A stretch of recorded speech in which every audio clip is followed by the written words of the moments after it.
All right. We're going to start off Mike Singer. Hey, Michael. You said you talked to Jamal yesterday. Did you tell him to go hang 50? No, that's never one of our conversations. I have been on him about being more aggressive, about shooting the ball more, committing more to your shot. Yesterday, I sent him his stats in his last 3 games. And coming into tonight, last 3 games, Jamal's been playing at an extremely high level. And tonight, obviously, I've been around a lot of great players, been in the league a long time, seen many 50-point games. But to do it as efficiently as he did is really remarkable. 21 of 25, 8 of 10 from 3. And he didn't miss a free throw because he didn't get there at all. But that's an incredible stat line. So he was on fire, shooting into a big basket all night long. Obviously, JaMychal Green getting hurt early in that first quarter. We had some funky lineups out there. We're dropping like flies right now, but we made it work. Nikola has acquired triple-double. Michael Porter had a great first half, and we were able to pull it out. Ryan Blackburn. Coach, what did you like most about Jamal Murray's approach scoring the ball today? I would say just how committed he was. I can't tell you how many times I'm talking to him and showing him clips of him turning down shots, open shots. I run a play for him. He gets open. He turns it down and winds up taking maybe a tougher shot. And I just liked how committed and aggressive he was to shoot and score the ball. Obviously, as I mentioned, the efficiency in which he did so is truly amazing. But, to score 50, you got to be committed. You got to be confident, and you got to shoot the ball when you have the opportunity.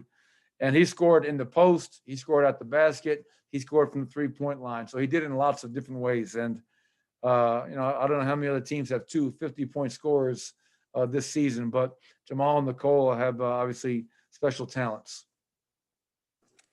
Ashley Neville. Jokic is always a very willing passer, but he looked even more willing to get his teammates involved tonight. What did you see from him?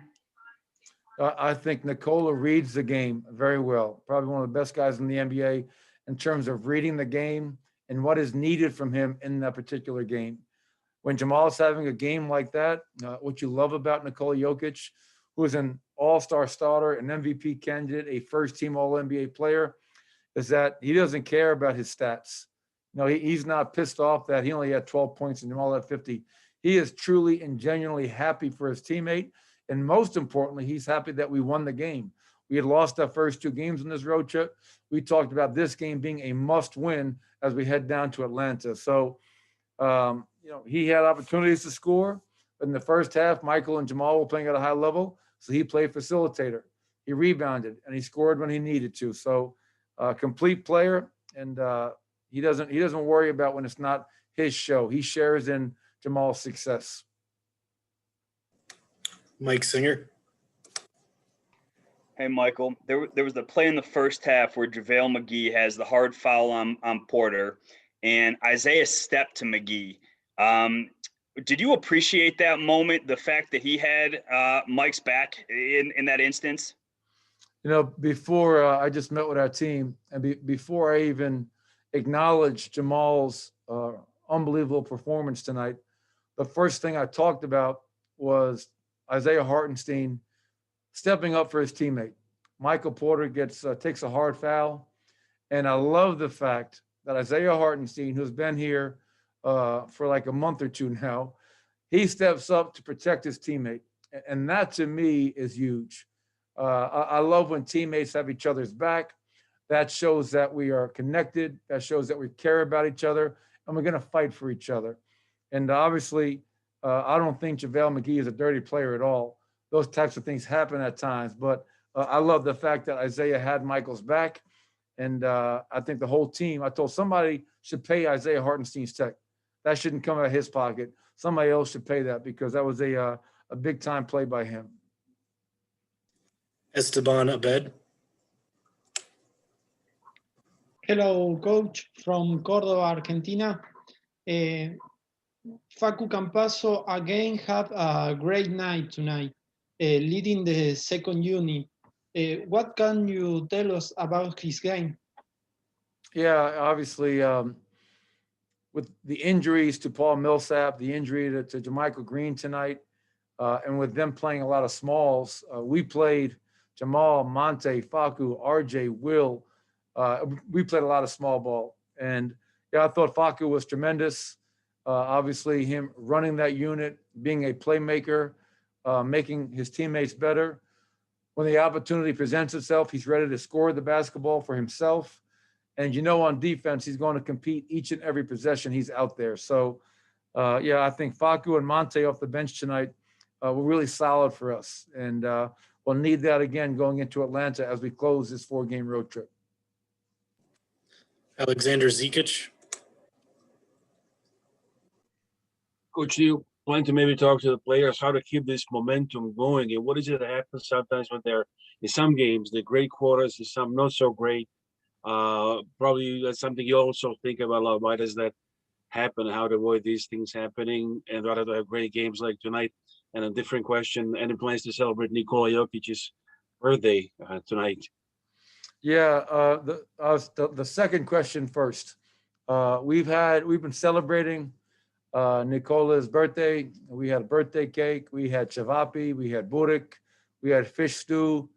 We had all the Serbian delicacies that he misses. So I think that helped Nikola feel a little bit of a taste of home. As far as our team, obviously, third quarters have been the issue this year. I believe we won every quarter except the third tonight. And I called a timeout late in the third quarter. We were down 26-16 at 3 minutes and 14 seconds to go in that quarter. And I said, we have a chance to still win the quarter. We didn't win the quarter, but we closed on a good run, taking that momentum into the fourth quarter. But we have to be a lot more consistent, a lot more disciplined to play as close to a 48-minute game as possible. And going into Atlanta, obviously, we'll need to play great basketball against a very talented basketball team. All right, we got time for one more. We're going to end with Alex Labadou.